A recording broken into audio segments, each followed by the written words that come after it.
umukobwa agomba kuba afite influence igirwa n'ibyo bintu, ubugiraneza bwe, uko kwakira abashyitsi, uko kuba umuntu ufite uburyo yitaye ku mirimo yo mu rugo.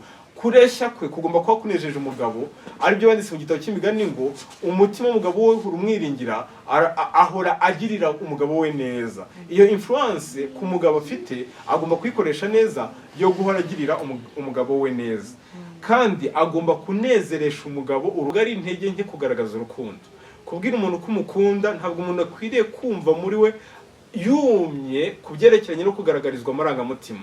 Ugomba kugira igihe. Bibiliya iravuga ngo Aburahamu bamurungurutse basanga ari gukina na Sara. Ugeze wabisoma se? None se wabitekerejeho iki? Byo rero kumva uri umuntu wenda ubaha Imana ukikomereza hirya, ukifungira hirya, umukobwa wese uko ateye, umusore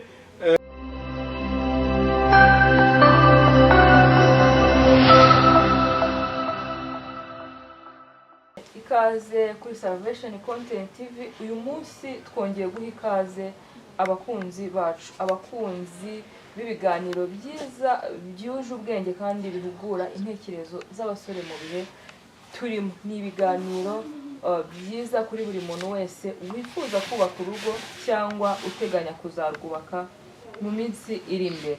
Ntago ababyeyi bacu bahejwe kuri ibi biganiro, kuko bafite inshingano zo guhugura abana babo. Ikaze rero kuri buri wese tugiye kubana muri kano kanya. Tugiye kubana nk'ibisanzwe n'umutumirwa wacu, araza kutwibwira ku bantu badasanzwe babana natwe, ariko ntibivuze ko wakurikira ibiganiro byabanje. Hasi urareba muri comment ya mbere harimo link ikugeza ku kiganiro duheruka gukora, ubanze nacyo ugikurikire. Nkuko twaganiriye rero ku kiganiro cy'ubushize, twarebye ku ngingo ikomeye cyane, ku buryo umuntu ashobora kurambagiza ariko akita ku kintu kijyanye n'ukuri kw'igihe turimo uyu munsi, mu gihe cyo kubaka urugo. Uyu munsi rero tugiye kugaruka ku ngingo ikomeye. Ingingo tugiye kureba, ese umusore ukwiye afite imico ki? Mbese umukobwa ukwiye afite imico ki? Ni iki nakurikiza mureberaho ariko mu ishusho y'icyo Imana idushakaho?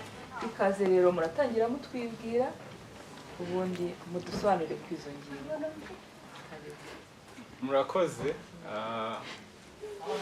Maze kwivuga inshuro nyinshi, ariko ntekereza ko wenda arimo umuntu uzakurikirana atarakurikiranye n'ibya mbere, usibye ko namushishikariza kandi bikuye ku mutima yuko yazakurikirana n'ibindi. Nitwa Irafasha Christine, ndi umubwirizabutumwa bwiza.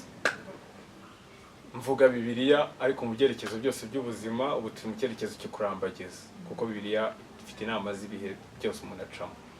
Rero ni karibu, hawe ikaze kuri uyu muyoboro wa YouTube witwa Salvation Content TV. Imana ihaduhera umugisha mu gihe turi kuganira. Murakoze. Yego, Imana ishimwe cyane ku bw'aka kanya keza gatuje turimo, kandi tugiye kuvuga ku ngingo zituma buri muntu wese akanguka. Ndagusaba umwanya w'iminota runaka tugiye kumara itari myinshi, kugira ngo wumve iki kiganiro ukirangize, kugira ngo uhabwe impano, wirukane ubujiji, wakira ubwenge kuri izi ngingo. Uyu munsi rero turashaka kubanza kubaza, mbese ni iyihe mico dukwiriye kugenderaho mu gihe tureba umukobwa dukwiriye kubana mu gihe kirambagiza? Murakoze. Bibiliya itubwira ko dufite akabarore, n'ubundi turaza kugenda twagura igitabo kitangirira igice cya 24. Ariko munyemerere mvuge ko dukeneye gusobanukirwa uko umuryango uzabana. Hari ingingo 5, wenda nawe ushobora kubona iya 6, ariko reka nkubwire ingingo 5 zikomeye umuryango uzabana. Umuryango uzabana bo n'umugabo n'umugore. Umugabo n'umugore, nimvuga umuryango, umugabo n'umugore, kuko niho turi, niho shingiro ry'umuryango. Umuryango uzabana mu cyitwa cyangwa se uzasangira amarangamutima. Niba umwe ababaye undi agomba kumenya ko ababaye, bakabana muri ibyo bihe amufasha niba yishimye gutyo. Uko niko Imana bigennye ko bagomba gusangira amarangamutima. Umuryango kandi abazakora umuryango, igihe bazakoza umuryango bagomba kuzasangira, ntabwo ari amarangamutima gusa, ahubwo bagomba kuzasangira n'umutungo, uburyo bakoresha umutungo. Ni mpamvu habaho ni uburyo bwo gusezerana bwa Bibiliya buzwe kandi bwemewe butagira ubundi buryo bwongerwaho, nuko abantu bavanga umutungo. Icya gatatu nuko ubwo mu gusangira umutungo, wenda ntarajya ku cya gatatu, bazahana n'inama zerekeranye n'imikoreshereze y'umutungo. Icya gatatu rero, abantu bazasangira n'ibitekerezo bisanzwe. Mu kazi biri kugenda gutya, itware gutya. Kwa data bukwe uhitware gutya. Ariko buriya muri karitsiye waretse tukitwara gutya. Bazahana inama mu buzima busanzwe, niwe mujyanama uzaba ubonye w'ibihe byose. Cya kane gikomeye, abantu bagomba kuba basangiye kwizera. Filozofi igenga imyizerere, uburyo bumva Imana, igomba kuba ari imwe, ku buryo bashobora gupfukama bagasengera hamwe, cyangwa se bakagira nyine uburyo babona ibintu kimwe. Cya gatanu rero, bazasangirana umubiri, ariho hazava umugisha wo kubyara. So rero ibyo bintu uko ari bitanu bituma gushaka umusore muzabana, gushaka umukobwa muzabana biba ikintu gikwiriye kwitonderwa, kuko birashoboka ko umuntu yavukana n'umuntu batandukanye mu mico bakanabana kugeza igihe azavira iwabo. Birashoboka ko umuntu yabana n'ababyeyi batumva ibintu kimwe bakabana kugeza igihe azavira iwabo. Ariko biragoye cyane ko umuntu mudahuje mwazabana. Biragoye ko mwazabana nk'umugabo n'umugore, bitewe n'uko umuvandimwe wawe ushobora kugira byinshi muhuriramo, ariko uko amarangamutima asangirwa y'umugabo n'umugore bitandukanye n'uko ay'abavandimwe asangirwa. Ndashaka rero kugira ngo ubyumve, ubisobanukirwe, unamenye impamvu dukwiriye gutinda kuri ibi ngibi. So rero muvandimwe, ndifuza ko nasoma andi magambo makeya kugira ngo turebe ni wowe musore ukwiriye kurambagizwa, ni wowe mukobwa ukwiriye kurambagizwa. Igitabo cy'itangira igice cya 24, Aburahamu yari yabwiye, nkuko twabonye mu cyabanje ikiganiro, yari yabwiye umugaragu we kujya kumurambagiririza umukobwa uzashakana n'umuhungu we. Guhera ku murongo 10 rero ni inkuru ikomeje, rivuga ngo uwo mugaragu ajyana ingamiya 10 zo mu ngamiya za shebuja, agenda afite ibyiza bya shebuja by'uburyo bwose. Arahaguruka ajya i Mesopotamiya, agera ku mudugudu w'Abanahori, apfukamisha izo ngamiya ku iriba riri inyuma y'uwo mudugudu. Hari nimugoroba, igihe abagore basohokera kuvoma, arasenga ati, Uwiteka Mana ya databuja Aburahamu, ndakwinginze umpe ihirwe uyu munsi. Ugirire neza databuja Aburahamu, dore mpagaze ku isoko, abakobwa babo bo mu mudugudu basohotse kuvoma. Bibe bityo, umukobwa ndi bubwire nti ndakwinginze, cisha bugufi ikibindi cyawe mweho. Akansubiza ati, nywaho nduhira n'ingamiya zawe, aba ari watoranirije Isaka umugaragu wawe. Ibyo nibyo bizamenyesha yuko ugiriye databuja neza. Mirongo 15, nuko agisenga atyo, Rebeka arasohoka, wabyawe na Betuweli mwene Miruka mukanahori mwene se wa Aburahamu, ashyize ikibindi ku rutugu. Uwo mukobwa yari umunyagikundiro cyinshi kandi yari umwari. Nta mugabo wigeze kuryamana nawe. Aramanuka ajya ku isoko, aravoma, arazamuka. Uwo mugaragu arirukanka, aramusanganira, aramubwira ati, ndakwinginze mputuzi mu kibindi cyawe nkweho.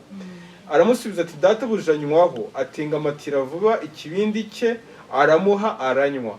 Amaze kuyamuha, aramubwira ati, nduhira n'ingamiya zawe zeguke. Ayasuka vuba mu kibumbiro, arirukanka, yongera kujya ku iriba kudahira, adahirira ingamiya ze zose. Umugabo amwitegereza acecetse, kugira ngo amenye yuko Uwiteka yahaye urugendo rw'amahirwe cyangwa ataruyahaye. nuko ingamiya zimaze kweguka umugabo yenda impeta y'izahabu, kuremera kwayo kwari nk'igice cya shekeli n'ibimeze nk'imiringa bibiri byo kwambara ku maboko, kuremera kwabyo ni shekeli 10 z'izahabu. Arabimwambika aramubaza ati uri mwene nde? Ndakwinginze mbwira, kandi kwa so hari aho twarara?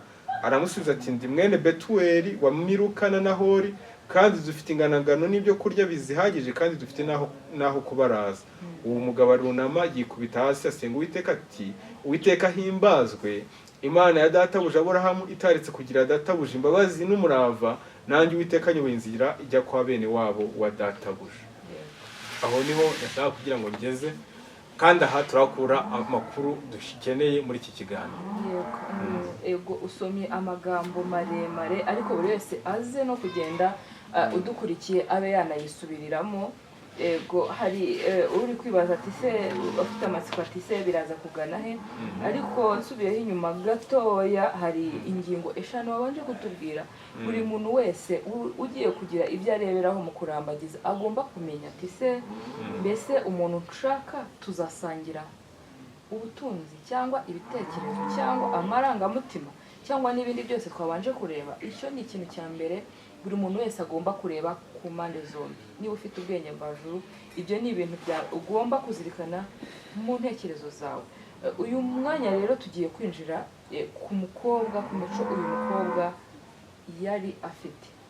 Yego ari nayo mico turarikirwa kwitaho mu gihe turimo kurambagiza.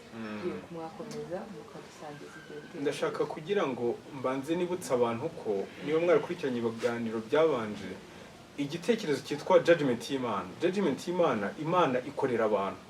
Imana ntiyirebaho, ahubwo ireba ku bandi.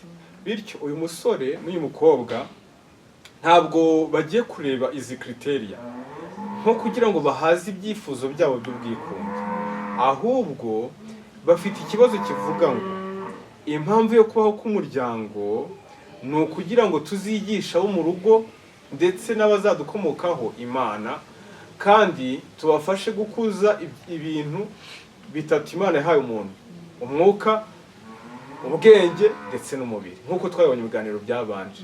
Bityo umuntu ugiye gushaka ni umuntu ugiye gushakira kuri criteria zo kureba ku bantu bitwa mu rugo rwawe n'abazagukomokaho. Niba batagukomotseho hari abo uzagira mu rugo rwawe, birumvikana abana bazagusura cyangwa se nabo uzagira. Ariko ikintu nshaka kuvuga cyane gikomeye nuko si ibyo kugira ngo wowe ubwawe uhaze irari ryawe, uhaze kwifuza kwawe, ahubwo mbere na mbere ugomba kuba ari ibintu ushingiye ku bandi. Cyane ko nta muntu ushaka atifuza umwana. Hari umuntu wambajije ati se kuvuze ko impamvu yo kuba k'umuryango ya mbere ari ukugira ngo Imana ihabwe icyubahiro, kandi abantu bo muri urwo rugo biga Imana mu buryo cyangwa se bagure ubushobozi bwabo mu byerekezo bitatu, ubwo bite no kubyara ni amahirwe, ni umwandu, koko abana n'umwandu uva ku Uwiteka. Kandi buri muntu wese, igihe Imana abwiraga Adamu aramubwira ngo ubyare, buri muntu wese ashaka agamije ko azabyara. Ariko nk'uko twabibonye mu isi y'icyaha, iyo umuntu atabyaye ntabwo Imana imwemerera gutandukana n'uwo bashakanye, kuko Imana nyine nyuma y'icyaha umuryango ugamije kuberaho guhesha Imana icyubahiro no gufasha abantu gukuza ibyo bintu bitatu bose bari mu muryango. Rero niba umuntu atabyaye afite abo mu rugo, abo niwe agomba kwitaho, ariko ntawe ushaka atifuza kubyara. Bityo rero agomba gutekereza ngo none igihe Imana izayimpaye umugisha w'abana, mbese iyo umuntu nzashaka koko yiteguye kumfasha mu rugendo rwo kwigisha abana ngo bakuze umubano wabo n'Imana, bakuze ubwenge bwabo buzakorera Imana n'abantu, banakuza imbaraga zabo z'umubiri kugira ngo zizabashe kumvira amategeko y'ubwenge, ubwenge buri gukorera Imana n'abantu butegetswe n'umwuka. Rero aho niho hasaba ngo utekereze, ugire ibyo ureba atari ubwikunda bwo ari ugukunda Imana na bagenzi bawe. So rero ku kibazo warumbajije, tugarutse kuri iki gice, mwene uyu mugaragu wa Aburahamu, unyumve neza, ku mukobwa turahagera ariko no ku musore turahagera. Umusore buriya uyu mugaragu yaragiye ari nka Isaka ugiye, yaragiye ari Isaka ugiye, ni Isaka wigenderaga. Ibyo rero uyu musore afite nibyo turaza kugaruka ku musore, kandi ibyo uyu mukobwa afite nibyo turaza kugaruka ku bakobwa. Ikintu cya mbere Bibiliya yavuze ngo uyu musore yasenze Imana. nubwo wagira kriteriya zingana gute kandi ukaba ufite n'amaso yo kuzigenzura, menya neza ko nk'uko twabisomye mu rwambere rw'Abakora n'ibice 2, Bibiliya iravuga ngo umwuka arondora byose. Bityo ukeneye ko umwuka w'Imana ari ugufasha ngo izo kriteriya arondore koko niba ziri genuine, kuko umuntu ashobora kugenza gute kugira uburyo yakiga undi akabasha kwishyira mu nkweto zatuma uwundi yakumva ko akwiriye. Ariko icyo nshaka kuvuga, umusore yasenze Imana, like Eliyazari yasenze Imana. Eliyazari asaba ubufasha, yari yasezeranye na Aburahamu nk'uko twabonye mu kiganiro cyabanje, marayika w'Uwiteka azakugenda imbere. Eliyazari asaba ko marayika w'Uwiteka mugenda imbere agafashwa n'Imana. Ubwo icyo ni kimwe urambagiza akwiriye kwitaho. Ariko kimwe mu ngingo kugira ngo mvuge ko umukobwa yarebye, Bibiliya iravuga ngo abakobwa ba kera ntabwo ari nk'ubu ngubu, iyo bavuze umwari utararyamanye n'umugabo ni isugi. Tubivuga mu Kinyarwanda cyumvikana neza. Ntabwo byoroshye kumenya umukobwa utararyamana n'umugabo. Ariko nk'uko tuzabibona mu kiganiro kizakurikiraho ndakigukumbuje, nubwo hari abakobwa benshi bashaka bararyamanye n'abagabo cyangwa n'abasore, ni ifuti rikomeye gusambanira mu rugo kwa so. Imana yagennye ko umuntu azabana n'uwo bashakanye kuri iyo ngingo gusa. Bityo rero igihe barambagizaga hari hakiri umuco mwiza w'uko umuntu utararyamana n'umugabo abyerekanisha uburyo bwo kwambara. Igihe Eliyazari yari akikubita amaso umukobwa, uburyo yari yambaye, uko yari ameze, byari ibyambarwa n'abari. Bityo yasobanukiwe neza yuko uyu mukobwa ari umukobwa wifashe kandi witwararitse mu bukomeye bwiwe. So rero icyo ni kimwe. Ariko ikindi cya kabiri, uzirikane neza ko icyamuteye kuva i Kanani akajya i Harani ni ugushaka umukobwa ufite icyo azi ku Mana ya Aburahamu, kuko aho niho yari yarasize umuryango wo kwa Aburahamu, kandi Aburahamu aramubwiye ngo uzajye muri bene wacu kuko aribo bagerageza kumenya Imana. Bityo rero ugiye kurambagiza umukobwa agomba kuba ari umukobwa uzi Imana. Kabiri, twabiganiye mu kiganiro cyabanje, nk'uko turaza kubibona, wenda amasomo nasomye ntabwo abigezeho, ariko akurikira azabigeraho. Uyu mukobwa yaje kwemera kujya mu kuri kw'iki gihe kwa Aburahamu, kuva i Harani akajya i Kanani. Rero ugomba kureba umukobwa uzemera ukuri kw'iki gihe, uzemera ufite kwizera Imana, kwizera igitabo cya Kristo, ariko wemera n'ukuri kwahawe igihe cyawe. So ikindi kintu, kuko igihe atemera ukuri biba bizagorana. Ikindi kintu gikomeye cyane nuko uyu mukobwa baravuze bati umukobwa, uyu mugabo yashyizeho standard aravuga ngo umukobwa ndi busaba amazi, namusaba amazi akavuga ati akampa amazi, yarangiza agahita yuhira n'ingamiya yibwirije, uwo mukobwa niwe ukwiranye no kwa databuja. Kubera iki? Aho yari agiye gupima iki? Icya mbere, kamere itazarira. Kabiri, kuba umunyabuntu, sibyo? Gatatu, kwakira abashyitsi. Ibi bintu byari ingenzi cyane mu rugo rwa Aburahamu. Kamere itazarira, umukobwa ushoboye imirimo y'imuhira, ni ikintu gikomeye cyane. Yaba atazi imibare, yaba atazi fizike, yaba atazi shimi, ariko ni ishyano rikomeye, kuko ibyo nabyo yanabimenya nta kibazo, gushaka umukobwa utazi imirimo y'imuhira. Bityo icyo ngicyo ucyumve neza, nicyo Eliyazari yifuje, kamere itazarira muri iyo mirimo. Icya kabiri, kuhira Eliyazari ni ubuntu, byerekana ubuntu bwe. Mu gitabo cy'Imigani igice cya 31 bavuga umugore anobo woman, umugore mwiza, bavuze ko abumbuza akanwa k'ubwenge n'ibindi byinshi, abumbatira igipfunsi cye agahaza ubukene bwamukikije. Yego, umugore akeneye kuba umunyabuntu, kuko niwe muntu, niwe nakita nk'umuntu ukontorora iby'umuhira. Ubwo turabigeraho. Ikindi kintu gikomeye nuko uyu mukobwa kwa Aburahamu bakiraga abantu. Muribuka ko Bibiliya yavuze ko Aburahamu yakiriye abamarayika atabizi, kubwo ko afite umuco mwiza kwakira abashyitsi. Kandi umuco wahaye na Loti, muribuka ko Loti nawe yakiriye abamarayika kubwo kwakira abashyitsi. Yabonaga abantu atazi baje, akibuka Sodoma akavuga ati nyabuneka mwaje mugacumbika iwanjye, ko mbona ibyago bishobora kubaho ntifuza kubireba. Bityo umukobwa wagombaga guhuza n'umuco wo kwa Aburahamu ari wo muco w'Imana, yagombaga kuba ari umuco ufite imico umukobwa ufite imico yahindutse uhuza n'iyo mico, harimo no kwakira abashyitsi. Reka rero mvuge zino ngingo nsoza ku mukobwa. Umukobwa agomba kuba afite influence igirwa n'ibyo bintu: ubugiraneza bwe, ku kwakira abashyitsi, ko kuba umuntu ufite uburyo yitaye ku mirimo yo mu rugo. Kureshya kwe kugomba kuba kunejeje umugabo, aribyo banditse mu gitabo cy'imigani ngo umutima w'umugabo we urumwiringira, ahora agirira umugabo we neza. Iyo influence ku mugabo afite agomba kuyikoresha neza, yo guhora agirira umugabo we neza. Kandi agomba kunezeresha umugabo urukundo rwe, kandi agomba kumufasha kuba ari umukobwa uzamufasha kwikorera imitwaro.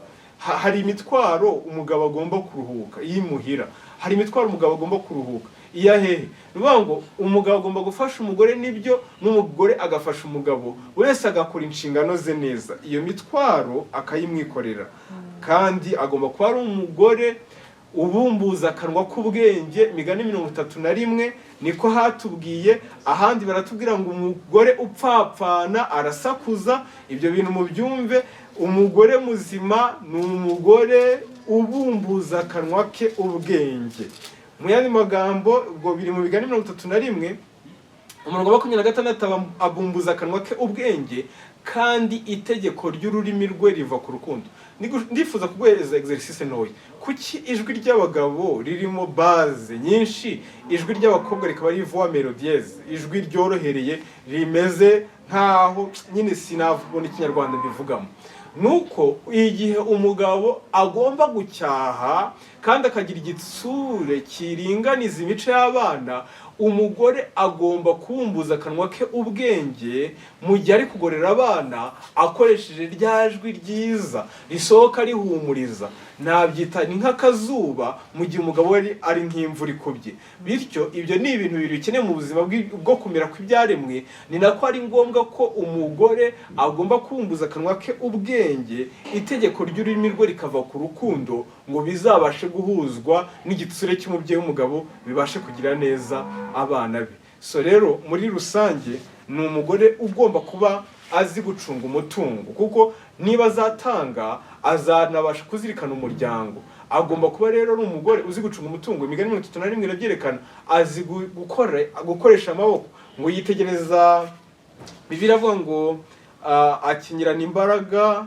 Umurongo wa 16, yitegereza umurima akawugura, awutezamo urutoki mu by'inyungu mvuye mu maboko ye. Urumva uko ni ugucunga umutungo. Agomba kuba azi gucunga umutungo, azi gukora, kandi Bibiliya ikerekana ko agomba kuba yita ku gususuruka k'umuryango, ibyo byita kubanezeresha urukundo rwe, akamenya ngo bambaye, akabitaho, akamenya ngo abana afitiye he mico. Ibyo byose bikubiyemo. Bibiliya yaravuze ngo amenya neza imico yo mu rugo rwe.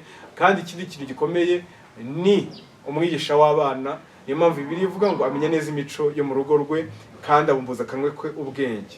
Soza rero, agomba kuba yihangana, agomba kuba ari umuntu wikomeza cyane, kandi akaba umugore uzita ku muryango wawe. Kuko igihe uyu mukobwa yamenyaga, nubwo ni Rebeka, yamenyaga yuko ari kwa Aburahamu, yifuje cyane kubahereza icumbi kwa se, avuga ati koko mwabona aho kurara. Agomba kuba ari umuntu wumva umuryango wawe kandi akawuha agaciro, kugira ngo umubyeyi wawe w'umugabo, umubyeyi wawe w'umumama bazakomeze guheshwa agaciro, nuko bafite umusore, bafite umugabo cyangwa se umwana babyaye, babashe kugira amahirwe ku Mana yo kuba bacyubashywe nk'ababyeyi. Ndumva ku mukobwa nabangarukirije aho ngaho, keretse ahari wenda mushatse kubyagura kubw'inyungu z'abakurikiranye. Yego, hari icyo nenda kuvuga kuri izi ngingo. Mufasha akanya kanini musobanura ibi ngibi. Ntekereza ko uwihanganye agatega amatwi hari ikintu yumvishe gikomeye. Niyo mpamvu nifuza gutsindagira izi ngingo, kugira ngo twimuke ku byo dukwiriye kureberaho mu gihe turi kureba umukobwa, tujye n'ibyo ku byo tugomba kureberaho, kuko umugaragu wa Aburahamu ahagarariye umusore ibyo akwiriye kuba yujuje.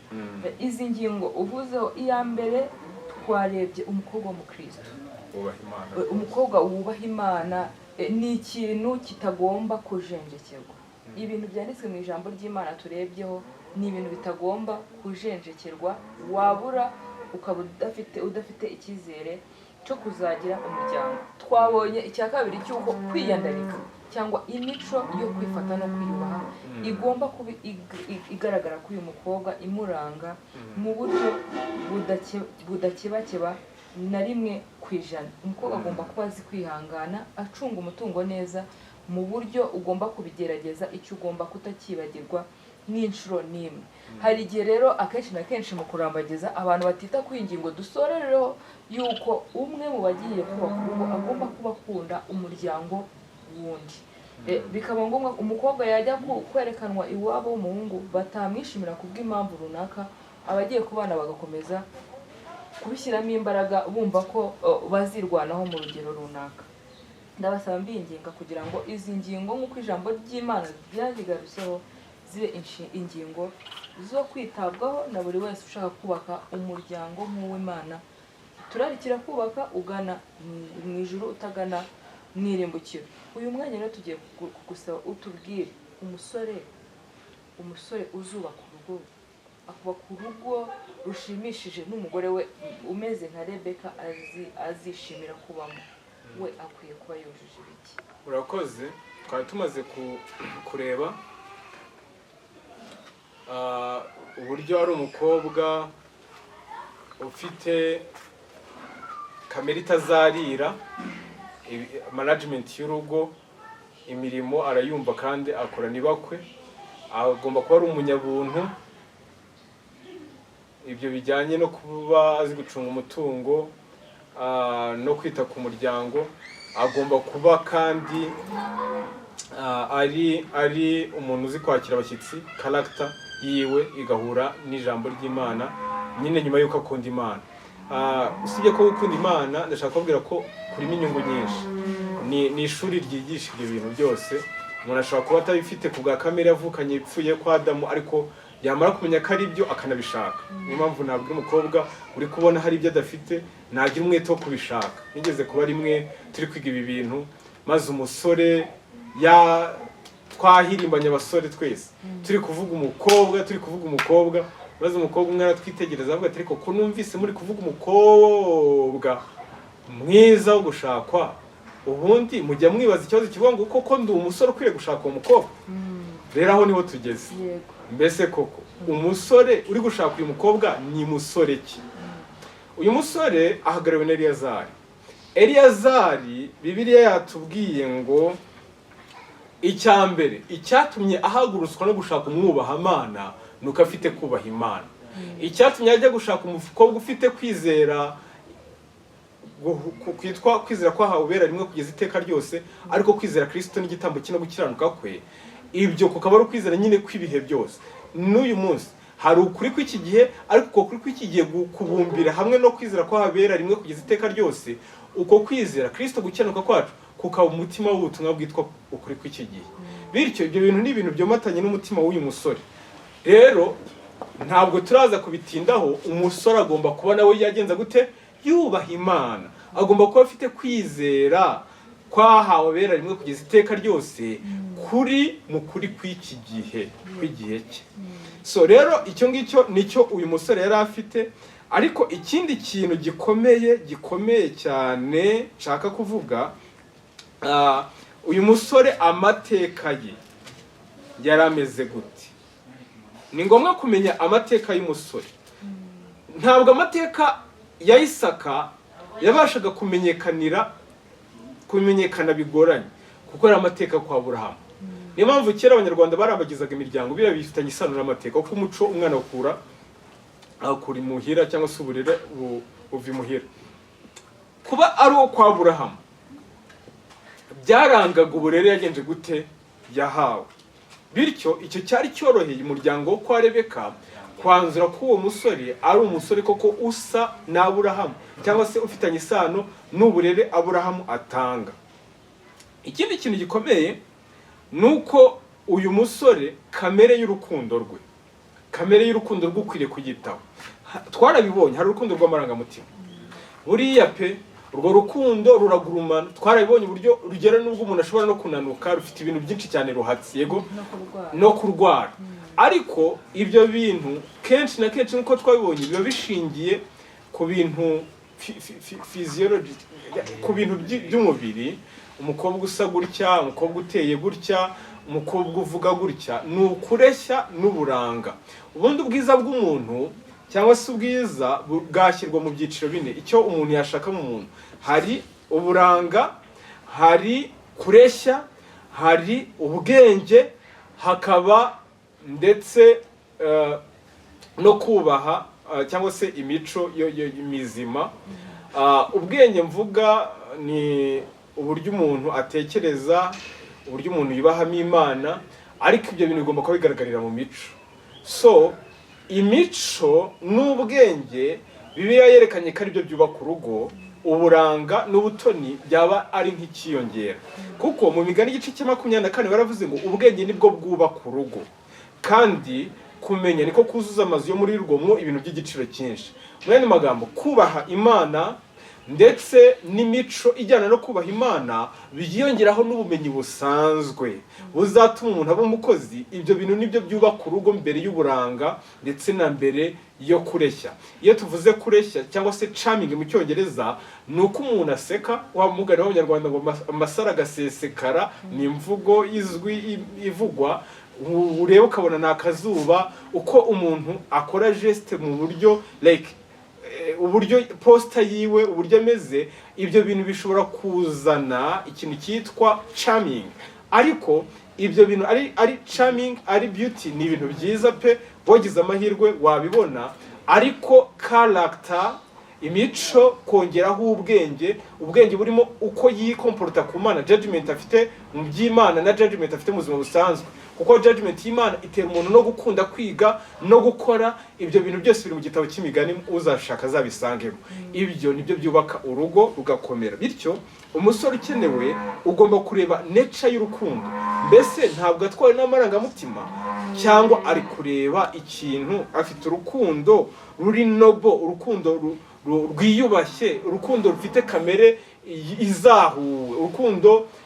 Ubundi ikintu cya mbere kizakubwira umusore ufite urukundo ruzima ni uko uyu musore aramutse aje kukurambagiza ufite undi musore, ukamubwira ngo mfite undi musore, uyu musore azabyubaha kandi ashime umudendezo, ashime kuguheza umudendezo wawe.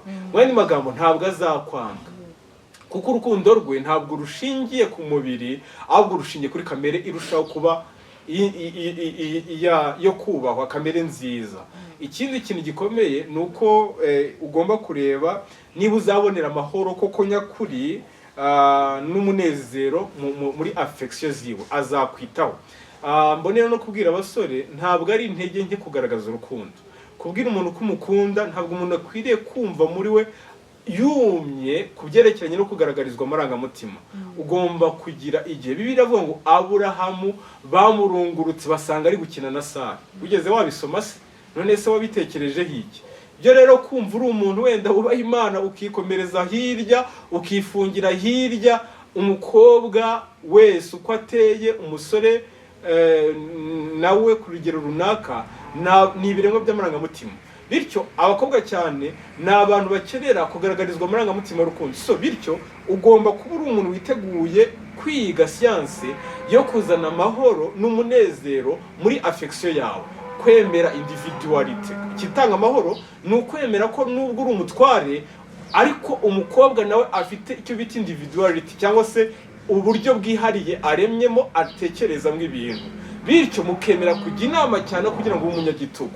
Ikindi kintu gikomeye cyane, ubwo umukobwa iyo abona umusore udafite ibyo bintu akwiriye gushyiraho ikibazo, mbese azakwemera ko ukorera Imana.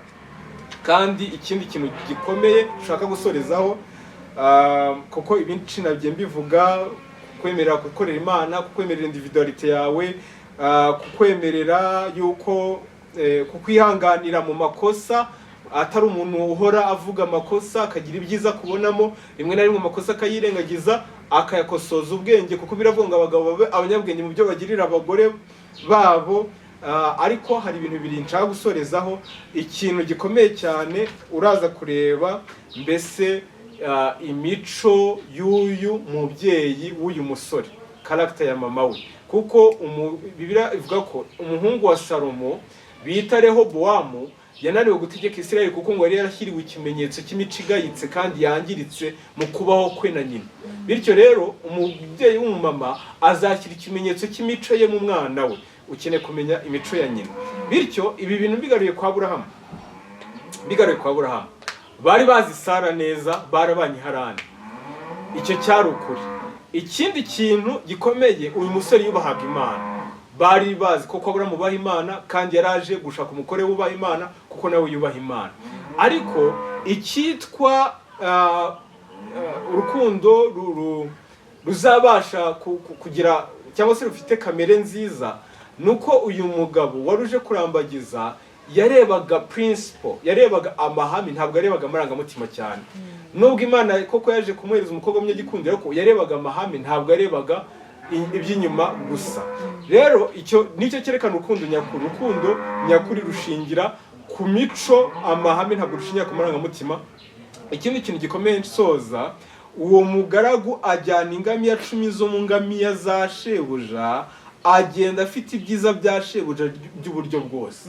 Ushobora gutekereza ngo ahari wenda ni agahezo, no kugira ngo yemeze umukobwa, oya, ahubwo kimwe mu bintu byabagaho mu burasirazuba, nuko mu burasirazuba bw'isi, nuko ubwo ni muri Isirayeli, biriya bihugu, gutanga ibyiza byabaga bigaragaza ko umugabo azatunga umugore, byabaga bigaragaza ko ari umukozi. Bityo ibyiza byo kwa Aburahamu, nkuko nabivuze, Isaka yari abifitemo uruhare. Yari umwana kwa se, yari manager w'ibyo bintu, yari umwana w'imfura, w'imfura ku mugore w'isezerano, yabashaga kuba, yari umuragwa, niwe wari umuragwa w'ibyo bintu, kandi yari afite uburyo yinje muri management yabyo nk'umugabo w'imyaka 40. Bityo kuba ibyiza biboneka kwa Aburahamu cyari ikimenyetso cy'uko Isaka ari umunyabwenge mu gukora, akaba n'umunyamwete ku murimo.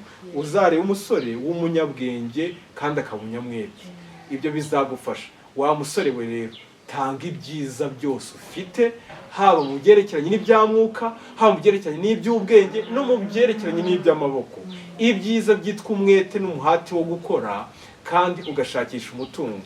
Ndasoza mvuga impamvu yabyo. Pawulo yanditse amagambo akomeye